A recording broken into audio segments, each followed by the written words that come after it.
Aloha and welcome to Thumbing Through Yesterday, the podcast where we take our favorite books down off the shelf, blow the dust off them, and remind themselves why it is we love them so. My name's Tom Galley, and joining me today is Tony Pasculi. Thanks, Tom. And today we are visiting one of my favorites from, well, it's been a while. Yeah. This is On the Beach by Nevil Shute. Yeah. So this is my first time. I've heard of this book. It's a very famous book, and it's made into an even more famous movie. This is my first time actually reading it. So, but you've read it multiple times? Well, I'm guessing, trying to put a timeline on this was probably my third time. Okay, that counts. Yeah. Yep. So why is this book a favorite? Oh my God, what a depressing book this is. Oh, it really is. I mean, don't get me wrong, this is a wonderful book, and I do love it. And I bet it's been 20 years since I last read it, and I bet it's going to be 20 years before I read it again, because wow, is it depressing.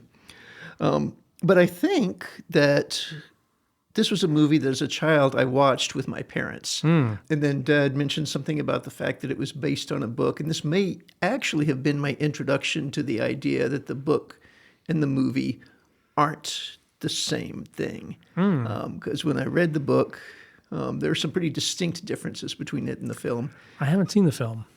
Well, it's totally worth seeing. All right. Absolutely. But there are some distinct differences there. I think the first time I read it, I was a kid and I didn't grasp 90% of what the book was about. I just had some vague idea about it was the end of the world and there was a submarine. Yeah. Whenever I went back to it as a young adult, again, I don't remember it hitting me the way that it hit me this time. But like I said, I think it's been at least 20 years since that. So it may well be that it did hit me and I've just had time to go numb from it. I don't know. So how did it hit you this time? Well, there were a couple of things that I expected that weren't there, and then there was a couple of things I didn't expect that were. This was written in, what did we decide, 57? 57, yeah. I seriously expected there to be a lot of that culture shock that comes from reading something that was okay in the late 50s, that's not very okay now. And that only hit me once. There's a little bit of that. When did it hit you? You know what? I made a note of it. And I'm quoting from the book now. Don't hold this against me, readers or listeners. These bloody women, sheltered from reality, living in a sentimental dream world of their own. If they'd face up to things, they could help a man, help him enormously. While they clung to the dream world they were in, they were just a bloody millstone around his neck. Yeah, that's pretty bad. That's pretty bad. And this is from the character who's arguably the protagonist of the book. Yeah, yeah.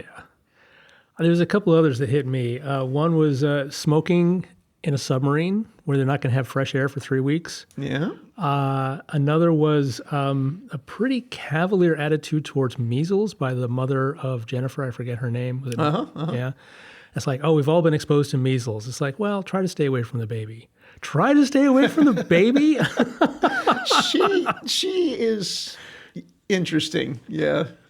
And then of course there's now I'm forgetting all their names. Moira, who is just drinking like a fish. I mean, and this is considered, it's like she's considered to drink, a lot, and maybe she shouldn't drink as much as she does, but she's putting down 2 double brandies at lunch and then more in the evening. I mean, she's like going through a bottle of brandy a day. Yeah. Right. Well, these people are all, and later in the book, they even self-acknowledge it. These people are all going just a little bit crazy. Yes. And how could they not? I mean, the world is ending completely. There's not a thing they can do about it. They are going to die of radiation poisoning unless they commit suicide. They are done, and it's coming. They have an idea of when it's coming. Yes. Right. So I mean that I can see that impacting a person's behavior. Yeah. That said, one of the things I admire about this book, and we'll talk about something that undercuts it. One of the things I admire is how well they sort of carry on with their lives until the end. Everybody's still, not everybody, but most people are still at work. You can still go shopping. You can still buy beef. They're slaughtering cows. You can still get eggs and milk delivered. This guy, he's got 6 months left, and he goes on a multi-week submarine voyage because that's his job. That's what he does. It's not anarchy. It's not the Road Warrior, by any stretch. It's just sort of a very sad, very, I want to say English. I haven't spent a lot of time in Australia, but the whole thing feels very English to me. In that sort of and carry on type exactly. of thing. Yeah. We were talking about it, and we were talking about the Good Shepherd. Yeah. This sense of duty. They all have this sense of duty. They're all doomed, but they're just going to carry on to the best of their ability and maybe drink a bit more than they would otherwise. They're planting their garden so that it'll, where the flowers look beautiful in 2 years. Yes, and things like this, yeah. I think my favorite little subset of that is the retired man at the club who has made it his mission to drink all of the port. Yes. Because the wine committee seriously over-ordered. And now his mission is to get through 50 cases of port before the end. And I think he's going to do it, yeah. Yep. Here's a question. I haven't seen the movie. As I'm reading this book, as soon as I get to the racing section of the book, I'm like, some Hollywood exec is going to read this and go, "Ooh, let's make it about that. Let's make it Ben-Hur chariot scene," and that's the whole movie. It's just they're all going to die. Let's just drive our cars as fast as possible because the toll of these drivers. What is it in the Grand Prix? It's the final race. Like 16 drivers start and like 3 finish, and only 5 are still alive, or 8 are still alive. It's insane. Only 1 finished. No, 2 finished. 2 finished. 2 finished. Right. Okay. Yeah, but the racing is in there. It is not a major part of the film, as I recall, and I don't really remember them making a big deal about the carnage. It was simply about the character. But that's one of the differences too. Is that that character locks himself after winning the race. He locks himself in the garage with his car, turns on the engine, and puts his foot on the throttle. This is how he decides to go out before the radiation poisoning. With the exhaust. He doesn't take the pill. Carbon monoxide poisoning being preferable to the clean, neat suicide pills that were so readily available. Yeah. I thought for sure that even though he won the race, that he would just go out in a blaze of glory in his car. They certainly set it up that way, didn't they? They wanted us to think that. Yeah. And I love the fact that he won because he decided to take it easy. He drove very conservatively until everybody else except the one other survivor was dead or mangled or broken. Now, what's interesting about that is that that's revealed to be purely strategy. He didn't do it because he was cautious or afraid, because as soon as it was just him and like a couple other cars, he set the course record. Yep. Yeah. So Yep. he just wanted to win. So what did you think about the suicide pills? I don't even remember if they had those in the movie or not, having said that just a second ago. But I like the idea. I like the idea that the government, at least the Australian government, had that level of responsibility to provide for a cleaner exit for its citizenry. Yeah, it seemed okay to me. It seemed a little bit defeatist. On the other hand, I don't think I would want to die of radiation poisoning. Yeah. But, all right. But I tell you where it does great, though, is they had the foresight to prepare thousands and thousands, tens of thousands, hundreds, who knows how many doses of suicide pills for their populace. But they made no effort to survive the apocalypse. And it seems like they could have with some effort. They had so much more. They had 6 months, 9 months. I feel like they could have survived this. Yeah. And it frustrates me so much that they didn't even try. We don't see any effort like that. We don't see any bunkers or we don't see people stockpiling other than port. Yeah, which wasn't deliberate. That was an oversight. Yeah. We get the mission to the north to see if the radiation is receding in the higher latitudes in the northern hemisphere. Right, and it's not. And it's not. And they don't know. They think that the radiation levels will fall in about 5 years or maybe 8 years. We don't know. Maybe something like that is going on elsewhere. Maybe there is a bunker. Maybe the NORAD is still deeply buried and there are people alive. But these people, I don't know if it's defeatist or pragmatic. They talk about the fact they could evacuate south, right? They could give themselves a few weeks by fleeing to the southern end of the continent there, or even down to Tasmania, and live in tents and forage off the land. That's not pragmatic. That's Yeah. just cornered rat behavior. Yeah. Yeah. I'm talking about, okay, now bunkers are one thing, but cobalt's not, the half-life of cobalt is 5 years. So they would, if they're going to isolate themselves, they're going to have to do it for longer than 5 years. I think in 5 years you got half as much, but Right. it'll still kill you just in days instead of, or weeks or months instead of days. Well, the Russians and the Chinese really went gangbusters with their cobalt bombs, apparently. Yes, yeah, 4,500 bombs, I think. Close to 5,000 total that they measured by seismograph. They're not sure there weren't more. Yeah. But I think even given that, even if you have to sequester yourself for literal decades, it is worth the effort. Dig up your topsoil to protect it, bring it inside. I don't think you need a bunker. I think you just need an air purifier, and you need sufficient stores to last decades, or you need a sufficient indoor farming setup. And maybe you couldn't save the entire population, but you could save some people, so you're not starting from microbes the next time around. If there are microbes left, Yeah. That story's certainly been told any number of ways. Yeah. Right. I don't know. I think the point of this story, or the uniqueness of the story, is that quiet resignation. It's like, yep, it's over, it's coming, and whoop-de-doo. Humanity's going to be gone. The rabbits are going to be the last to go. I thought that was hilarious. The indignity, the rage in the retired guy's face when he realized that rabbits were going to outlive them. Rabbits are a particularly hated pest in Australia. So, yeah. It's one of those things, isn't it, where they deliberately imported them thinking it would be a good idea? Probably, yeah. So that's a fair point. And, Nevil Shute clearly wanted to write this book and not that book. But the survival of humanity is so important that to have these characters just in the face of it is really makes the book suffer a little bit for me. I wanted to see more of like the submarine voyage. I just wanted to see something. And he can shut it down. He's the author. He can do whatever he wants. He could go, well, we tried this and the bunker that and blah, blah, blah, blah, and they blew up all our whatever. I don't know. It would take a couple of sentences to just make it. But no one seems to even want to make the effort. And that made me crazy. Yeah, I can see that. It seems counterintuitive. At the same time, if that hope, however tiny and thin, is there, that's where you get your road warrior scenarios, right? Because if 200 people can survive this thing, why shouldn't you be one of those 200 people? And you're competing for resources. Right. Yeah. So I don't know. Again, he doesn't ever say that it's not happening, but it's certainly not the prevalent philosophy, right? By and large, people are just, they're going to keep getting their milk. They're going to keep going to the club.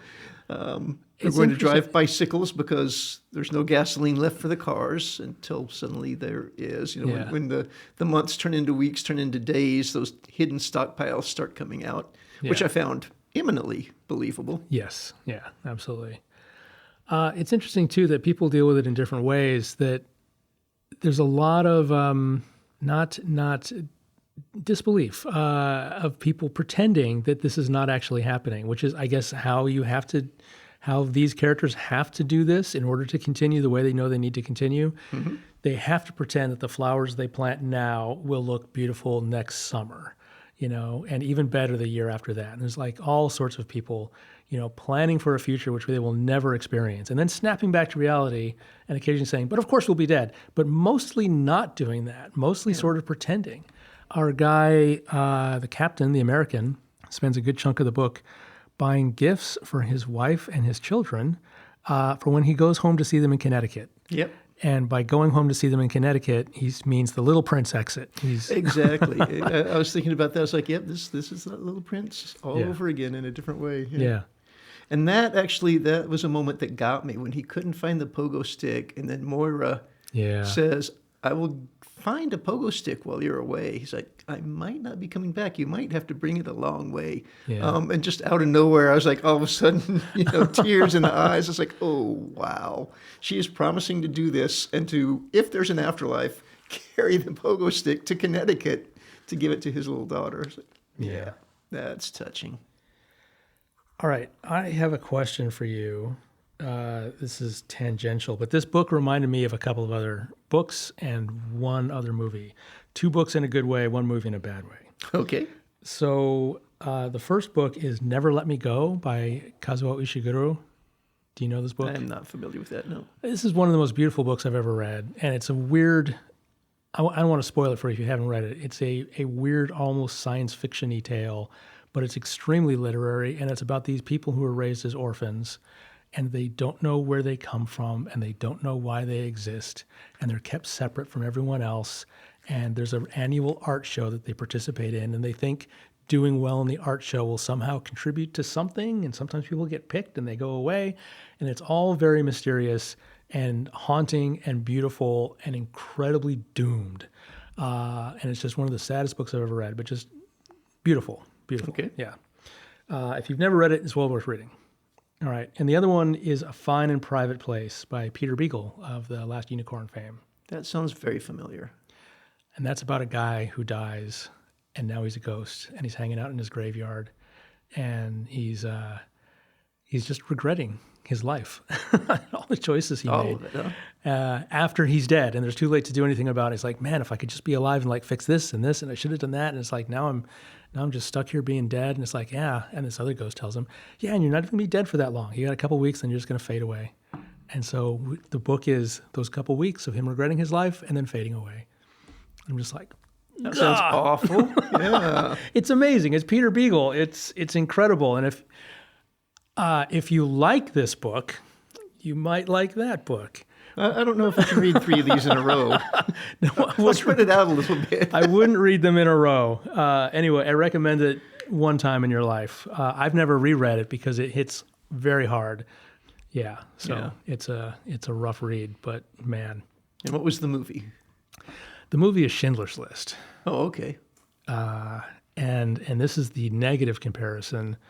My overwhelming impression, I had 3 sort of things that I would ping pong between watching Schindler's List. And one is, oh, fuck you Nazis. Yeah, obviously. This is horrible, the horror. And the other is, yay, Oscar Schindler, And the other one is, God damn it, fight back. The Jews were just, they would go, okay, line up here against the wall so we can shoot you. And they would go, okay. And then they would get shot. I'm just like, don't go out that way. Have you never read Dylan Thomas? Come on. Fight back. What do you have to lose at that point? Fight. And, Yeah, I don't know. This is not a criticism of the Jewish people who died in the Holocaust, of course. This is my reaction, never having been in that situation. Yeah. This is what I wanted to see. There are many aspects of human behavior. I dare say there are most aspects of human behavior that I just don't understand. And that's certainly on there, that to be so utterly broken that you actually don't care if you're lined up and shot. Yeah. Clearly it happens. Clearly it happens to a lot of people in the right circumstances. Yeah. So who's to say? But yeah, you're right. These Australians and the one American that we've got here. Yeah. I think there's some South Americans too in there. Anyway, but these people have embraced it. Yeah. Yeah. They have just they have electricity, which is nice. The electricity hasn't gone away. Mm-hmm. But they've lost everything else. So again, their own bicycles, their own horses. They've gone agrarian. But they're still doing the same thing. They're going to the store for milk. They're buying themselves new dresses. They're planting gardens. Yeah. They're making cars run on alternate fuels so that they can have their race. They actually pushed trout fishing season forward because they were afraid they'd be all dead before opening day. So they moved trout season or the opening day up a few weeks, even though they acknowledged it was bad for the fishing population because, they'd be catching spawning mothers. Yeah, the fishing population is going to be fine once all the people are gone. They're going to be dead a little while later. Not as late as the rabbits. Yeah. They never talked about, and I was kind of looking for this, especially when they went up to New York to look for the transmitter and those things. They never talk about whether or not the plants survived or died. Yeah, I thought that was interesting. I just assumed the plants were going to survive somehow. I don't know if plants do survive radiation poisoning. I don't either. Some do and some don't. But there was I was looking for it as I went through. There wasn't any real reference to the status of the plants in the places that they saw. They said things like the town looked perfectly normal, from 200 yards offshore through a periscope. What does perfectly normal mean? Were there trees? Were the trees falling up? We don't know. But yeah, imagine how creepy that would be, though. I mean, that variations of The Last Man on Earth, where you're in the middle of the city and everything's there, everything's in place, everything's intact, maybe a little bit unkempt, but not destroyed. Just no people. Yeah. So I don't know if you saw either or both of the big meteorite wipes out humanity movies that came out almost simultaneously about 15 years ago. We had Deep Impact and Armageddon. Yeah. I actually saw both of those. Yeah. Yeah. What was your? So these are also. I did not think of these until just now, but since we're talking about other media, so Deep Impact is sort of the Nevil Shute. It's like, well, it's coming. There's nothing we can do. Stand here on the beach and hold hands, and here it comes. Yep. And Armageddon was like, let's go blow that fucker up. Yeah. Yeah. And in terms of sheer, literary merit and artistic quality, you have to give it to Deep Impact. But I'll watch Armageddon all day, every day, before I watch Deep Impact again. So. I can see that. I can see that. Oh, that is such a bad movie. It really is. But it's got Liv Tyler in it, so I mean, there's that. It's got this one slow motion shot of all these, idiot machinists and pipe welders and oil rig workers just sort of dressed up in their haphazard NASA gear and walking in slow motion, doing the hero walk, and it's just like the aircraft carrier walk. Yeah, and one guy who's just an absolute loser, and his wife hates him, and his kid's disappointed in him, and his kid sees him on TV as one of the heroes, and it's just like, that moment gets me. Yeah, I mean, it's cheese. It's the full dream, cheese. right? It's the ragtag group of heroes, the scrappy, plucky, but don't have a chance in hell heroes. Yeah. Yep. All right. Well, let's hope none of us are ever in that situation. Yeah. Either of these situations. So. There was another thing that I expected that didn't materialize was for the technology to just be, laughably out of date by our standards. Oh, yeah. And it's not the case at all. I mean, we buy a lot with the fact that half the world is blown to bits and the other half is dying in inches. But, there's not, they don't have an internet. But other than that, they can communicate with faraway places by radio, and they're restricted because very few radios have the range to do it. The one thing that did kind of make me giggle, though, was the atomic submarines. Right, the first one that made the trip, I don't remember her name, but she was submerged for 32 days, and that was a record. And they were worried because Scorpion might have to be submerged for longer than 32 days, and they weren't sure how the men were going to react to that. 32 days. I think that it's pretty common for nuclear submarines to stay underwater for much longer than that in this day and age, and not even think it unusual. Yeah. Yeah. But that was literally it. There wasn't really, because they're on bicycles. A bicycle hasn't changed design in 200 years.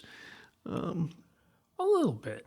Yeah, but it's fundamentally two wheels and a set of pedals. We got a derailleur in there somewhere. But you got people stripping the engines out of cars and hooking horses to them. That's perfectly serviceable.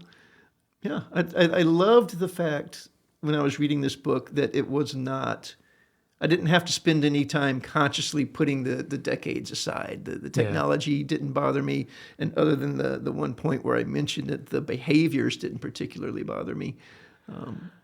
It's interesting. I think that sort of as a general principle, I think it's easier to project yourself backwards than forwards, because everything then is comprehensible. You're just stripping away stuff. You're simplifying.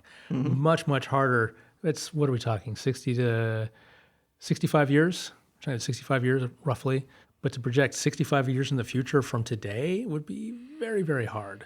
But to go backwards, all you got to do is, you could just go to a rural town in the United States and experience exactly that. You could go to Lancaster, Pennsylvania, and see people driving around in horse-drawn buggies with no cell phones. Yeah, it's easy, but it's also, I don't want to say shocking, But there are definitely things that you encounter that you're like, whoa, that is so very, very different than Yeah. what I am, than the world I'm used to. Yeah. And we didn't, at least to me, we didn't get moments like that but a couple of times in this book. Yeah. That's something that, oh Lord, I mean, when we read War of the Worlds, time and again, we're like, I just can't wrap my head around the fact that this was actually how people were in the time, you know?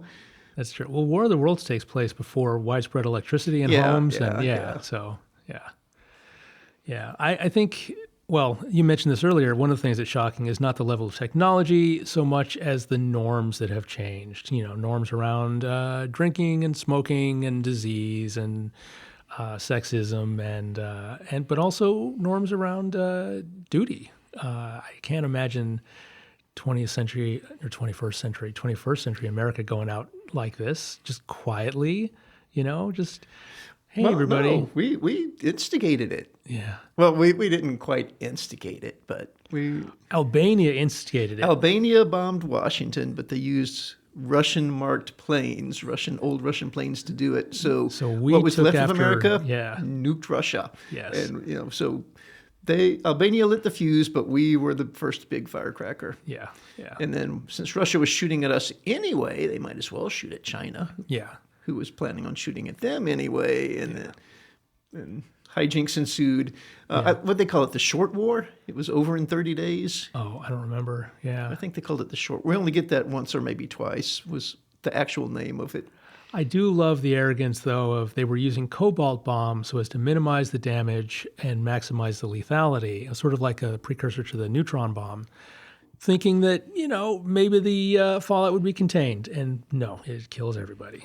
Yeah. Oh, yeah. You can't Well- contain the wind. Well, they explained that actually. The Russians and the Chinese were the ones that were laying into the cobalt bombs, but both of them, or so the survivors hypothesized, had planned to use them on a very, very small scale and just against each other. And, you know, a few cobalt bombs could do a whole lot of damage to the neighbor, and then the wind would carry it further across the neighbor country. But by the time it wrapped around the globe, it really shouldn't be that big a deal. Yeah. And then in 10 years, we'll just be the first people rolling down the street. Yeah. Yeah, that worked out so well. Yeah. Yeah.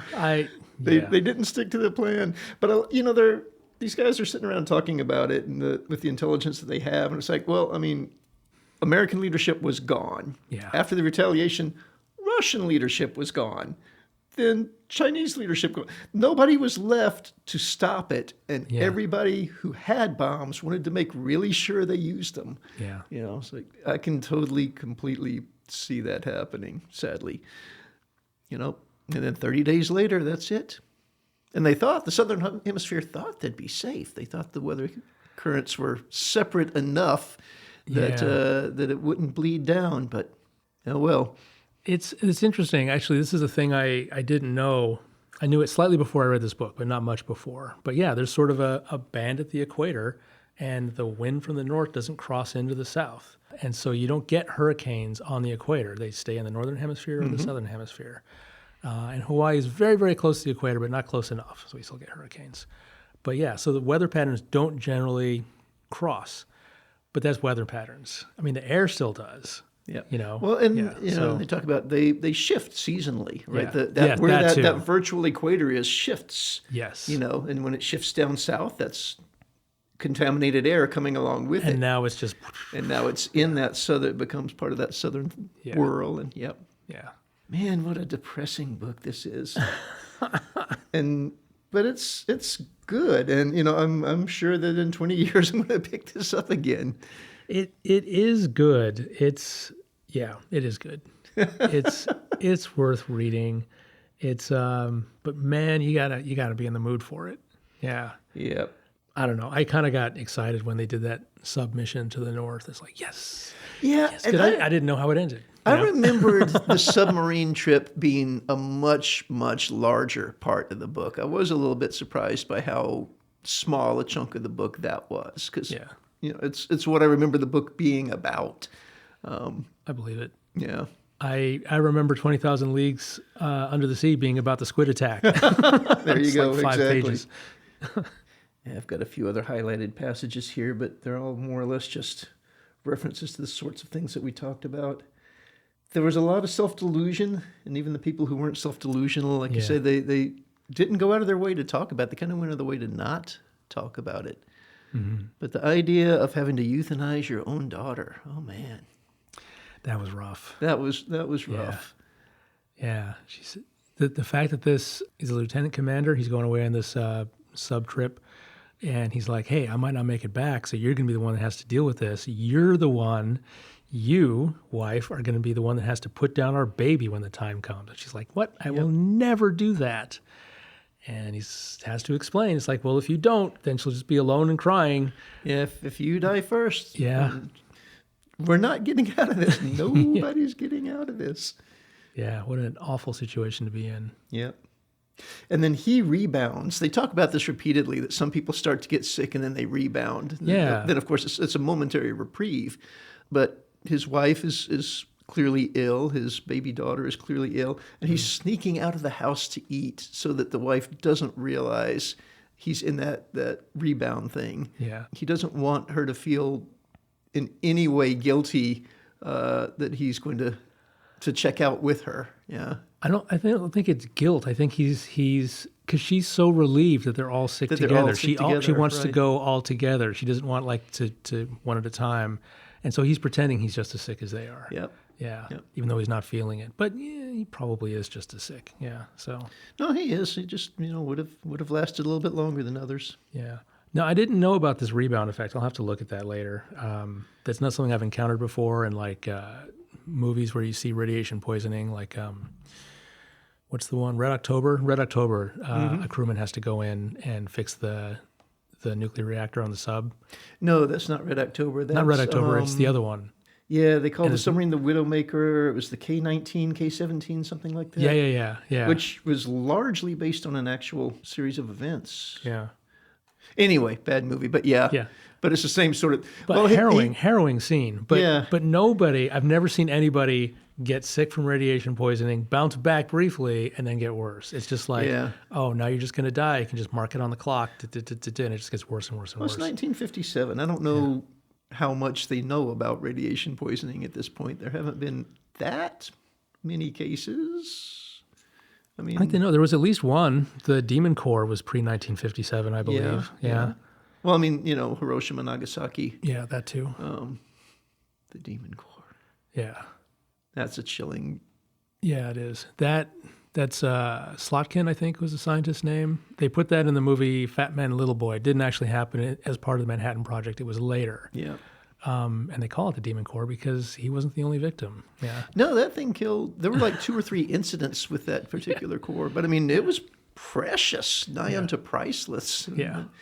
Atomic cores bomb cores didn't just sprout on trees, It was a stretch of the technology of the time to make one. So, yeah.